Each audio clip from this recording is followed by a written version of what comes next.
Thank you for joining us today on USAWatchdog.com. With us once again, a guy we haven't had on for more than a year. One of the first video interviews I did when I started doing, interview videos in earnest here on the site about a year ago. Dr. Robert Shiller from Yale University. He is the Shiller in the Case-Shiller Home Price Index. Dr. Shiller, thank you for joining us today on USAWatchdog.com. My pleasure. Well, half the year, if you just want to look at half the year, things are looking good. I mean, housing starts are up, home prices are up in almost all 20 cities that the Case-Shiller Index looks at. Happy days are here again. The crisis in housing is over. Happy days, depending on who you are, whether you're a buyer or a seller. Unfortunately, it's not the same for everyone. People who were thinking of buying a house last year are probably kicking themselves. Prices are up 12% in a year, and mortgage rates are up. They're up more than a percentage point. That adds up to a big difference. 1%, if you paid that for 30 years, is going to be a good chunk of the value of the house. So things have gotten less as the market tightens. The attractiveness of the housing market is diminishing. But it's still attractive. I think prices are still low. Well, as you said, that the interest rates were up, a full percentage point. They went from about 3.5 to almost 4.5, 4.3, somewhere in that neighborhood. In June, the numbers looked like all of a sudden, boom, we had trouble in June. I mean, all of a sudden, housing starts were off. Existing home sales were off. Delinquency and foreclosures were up. All of a sudden, bam, we have this pimple on this good story, and some people are wondering if this isn't some sort of a pump and dump that, we're, been down and it's going to come up and people are going to sell out of the market and then it's going to have another cliff dive. What say you? I think it's a possibility. I worried about it. I think a year ago I stressed that also. These are speculative markets. It's not the government dictating these prices. It's supply and demand, and it's people acting speculatively. One thing that's new in the last year is that we've seen the growth of a lot of professional, institutional investors. Blackstone is the most famous of them, who've invested billions in buying single-family homes. These guys are going to sell it, but the minute they think it's time to get out. So I think the market might be more vulnerable.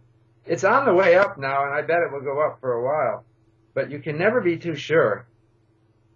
Well, the Federal Reserve a couple of months ago, Ben Bernanke, talked about tapering, and we're still talking about tapering, pulling back these bond purchases, which is suppressing interest rates. I mean, it's crazy time in the interest rate land. It's a fantasy rate, even with 4.3 or 4.5% for 30-year money, it's a fantasy rate. What happens when the Fed says, hey, we're done. We're not going to be buying more of these bonds. We're going to let interest rates go back to a normal level, and banks will make more money, and it'll hurt. What happens if interest rates go back up to, 7%? Right. Well, we've been there before, and in fact, we've been in double-digit interest rate range. Go back to 1981, 82. Things got really tight back then, and the housing market was depressed. So I don't think there's any tight relation between interest rates and home prices. But if they go up a lot, that will be a drag on home prices. Well, I mean, the 10-year Treasury, which is, as you know, I mean, you have a PhD in economics, but for the listeners out there, I'm not trying to school you, my friend, but the listeners out there, 10-year Treasury is what they set the 30-year bond off of, and the average is about 4%. Well, right now, the 10-year Treasury is around 2.5%. We're getting a 4.5% interest rate. And if the average is 4%, if we just go back to the average, I mean, you're looking at 7.5%. Right. What does the housing market do with a 7.5% interest rate? I mean, wouldn't it, take a big, wouldn't it kind of barf all over itself? Back in 81, 82, you know what? There was people didn't want to sell their houses because they had lower mortgage rates. They just couldn't go into them. Young people had trouble buying houses. They did borrow from their parents often. Those things allowed some people to muddle through. But if we go back to a normal level of interest rates, home prices are not high now anymore. They're kind of normal level. And I think if you don't reach too much, buy not an extravagant home, one can afford it at 7%. You'll just be kicking yourself that you didn't get in when rates were in the 4s instead of the 7. But you're saying that if rates go up, won't housing prices go down? I mean, the question that America lives on is, what are the payments, man? I mean, Right. if a 7% interest rate or 7.5 as opposed to a 4.5% would be, I don't know, for most houses would be, $500, $1,000, $1,500 a month more in payment, wouldn't it be? Well, I think that home prices might go down. So it's not anything that you can predict with confidence, especially not now when they're going up strongly. But it happened before, and it happened before quite recently. There was a boom in home prices between 2009 and 2010. So, over 10%, I think. Some cities it was dramatic. Over that interval, San Francisco went up over 20%. But then it all collapsed. So, it can happen again. I think the markets are getting more volatile because we're more speculative people are watching the markets more now than they used to. And so it used to be that the markets behaved normally for a long time. Now they get jittery. Well, what happens if they take away the home interest deduction? That's what they're talking about in Congress because, we need the money. And I never could figure out why somebody renting didn't get a deduction for their rent. I mean, they're adding to the economy. Why does somebody who is in debt get rewarded for being in debt? In some parts of Switzerland, I know they have that. They have rent deductions as well. But the U.S. is in no mood to add a new deduction right now with the deficit problem. So we might go the other way. But what happens if they take away the interest rate deduction? That's a strong possibility. They want to take that away. It is a strong possibility. And people are asking, why do we have it anyway? It's subsidizing housing. Is that what we want people to spend their money on? Well, to some extent we do, especially people who are struggling to be part of the middle class. I mean, the middle class is viewed as the backbone of this country, and we want people to be able to join it. Symbolically, having your own home means you're middle class. That's good, but we don't want to necessarily encourage everyone to build up and build a bigger house. There's other things you can spend money on, notably education, or how about medical care? You could buy a better health plan. These are things that matter more than housing. Does the shadow inventory in housing, and there's still a big one out there, as you know, does that bother you? I mean, we still, with these foreclosure rates inching up here just in June. Now, first half of the year they went down, but in June, boom, they went up consequently along with the interest rate climb. Does the little spike in foreclosure rates and the shadow inventory that is out there, does that bother you? Does that worry you about this market, this happy days are here again market? That's right. Now, the shadow inventory has different definitions, but it includes as well lots of people who are just ordinary homeowners who are waiting for the price to come up a little bit and then they'll sell. So that's the kind of thing that could also work to put a limit on home price increases. Really, the big question on people's minds is this something really big, this home price boom that we've seen over the last year? Is it going to go on remember the last boom went for all the way from 1997 to 2006. It was 9 years long. So is this one going to last 9 years and maybe outreach the previous boom? I think not. I think that would be an unlikely outcome. There's too many uncertainties now and too many speculative investors who might suddenly decide, I'm getting out, and that would cause the market to go down. So you're not sold on the housing market is totally fixed? Well, what does it mean to be fixed? Well, I mean, the shadow inventory's gone, normalized interest rates, no Federal Reserve suppressing rates by $85 billion a month. I mean, Dr. Schiller, come on, this is $1 trillion a year. And when they take that punch bowl away, people are going to wake up with one heck of a hangover, are they not? Yeah, there's something very abnormal about this market because it was recently 90% of all new mortgages were underwritten by either the Fannie Mae or Freddie Mac or the FHA. These are government agencies. So it's like we've socialized the mortgage market. The government bears most of the risk, or I should say the taxpayer bears the risk. Now it's looking okay now. Fannie and Freddie are making profit, so hey, that's fine. But it's not a normal situation. And with a massive subsidy through the mortgage interest deduction, that's another.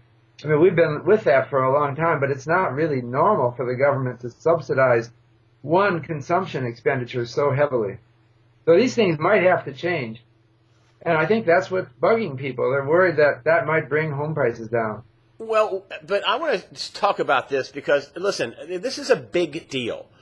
85 billion a month times 12 is more than $1 trillion in government subsidy or largeness or basically propping the market out. $1 trillion. And a lot of that is going into the mortgage market, as you know, buying mortgage-backed securities. I call it the mistakes and fraud of bankers, $40 billion a month. They're suppressing the Treasury market at $45 billion a month. This is what they're telling us. That's $1 trillion a year. I mean, this is a phony interest rate, is it not? And what happens when that government largeness goes bye-bye? Yeah, well, that's one of two problems. That's one problem. The other problem is, hey, it might be postponed indefinitely because we might slip into another recession. That I'm not predicting that. That's another risk. Europe is in recession. China, India, Brazil, Russia are all slowing down. People are getting a little edgy about that. Maybe that has a just as big a risk as the pullback from Fed stimulus. But what happens if the Fed pulls that stimulus back? I mean, can they do that forever? Yeah. Well, the thing is, the Fed, as you say, is buying something on the order of $1 trillion of debt securities a year. So the balance sheet of the Fed was only $1 trillion before this crisis begun. It's up over $3 trillion, heading for $4 trillion. And it's looking a little strange. And the question is how long public support will go for this. They're feeling a little edgy about it. They like to reassure the public that the Fed isn't just going to grow without bounds. So they want to taper off. But if we have, and when they do that, it's anybody's guess as to how strongly the markets will react. I think people were really surprised at how much the mortgage rate reacted to their just merely talking of tapering off this bond buying program. Just the talk pushed interest rates up, a better part of 1%. And so I think that what will happen when they really do it, the problem is it's psychological in part, and we just don't know how the market will react. But if interest rates go up, I mean, you're going to see housing prices go down. I mean, if they actually start doing it, if they actually start pulling the liquor out of the punch bowl, they don't take the punch bowl away, but we're not going to put as many ounces of vodka in there. If they start doing that, aren't people going to sober up? Aren't interest rates going to go up as they did in the last month or so? Aren't home prices going to be forced up as rates go up? The prices are going to have to come down because everybody lives on what are the payments, man? That's the question. Yeah. I mean, is that your fear? Well, it's a fear, but there's many factors that affect the housing market. The interest rates have been gradually going down in the United States since the early 1980s. It's been just a downtrend, and that hasn't caused a consistent uptrend in home prices. So it's not a clear and sharp relation, but I think it creates a worry. I think it is possible that interest rates could go up and home prices continue to go up, but it would probably dampen the strength of the increase. I just say that it's one of many factors. The other factors are the recession possibility, public. Another factor that interests me here. The government had lowered long rates to such a point that we set all-time record low mortgage rates in early 2013 or late 2012. And that really gets people's attention. When you're at a record low, it would be logical to think, hey, they're more likely to go up than down, right? Much more likely if it's at a record low.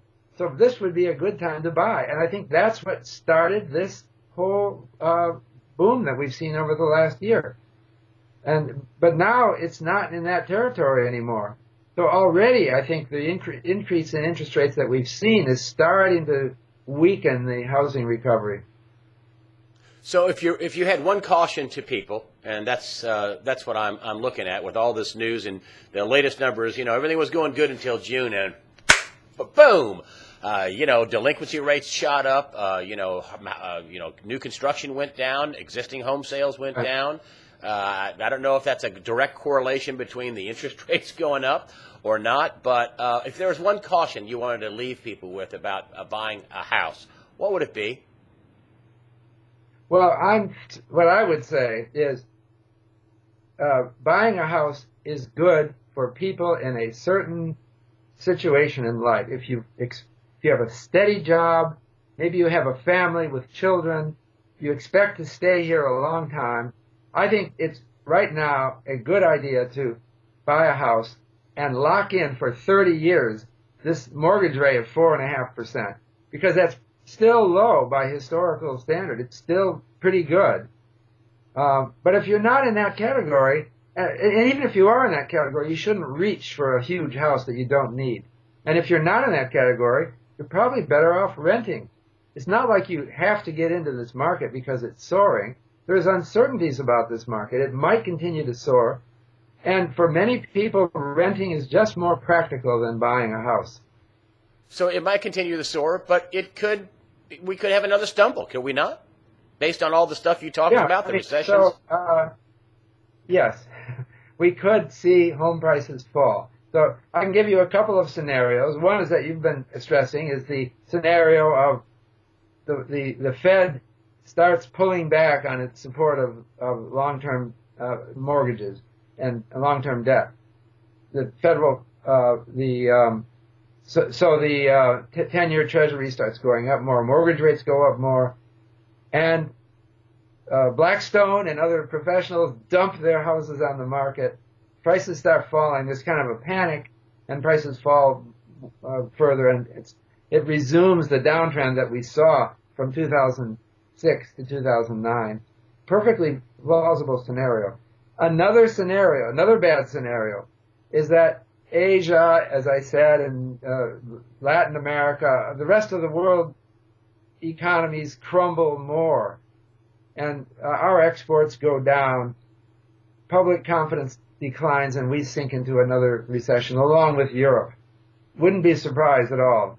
Not happening yet, but the economy is on the weak side. And remember, we still have high unemployment. We have a lot of discouraged workers who have given up looking for a job, which masks the true unemployment rate.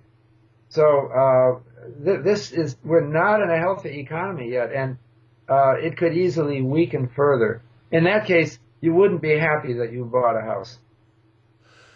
Dr. Robert Shiller from Yale University, also the Shiller and the Case-Shiller Home Price Index. Thank you very much for joining us today on USAWatchdog.com. You're a great guest.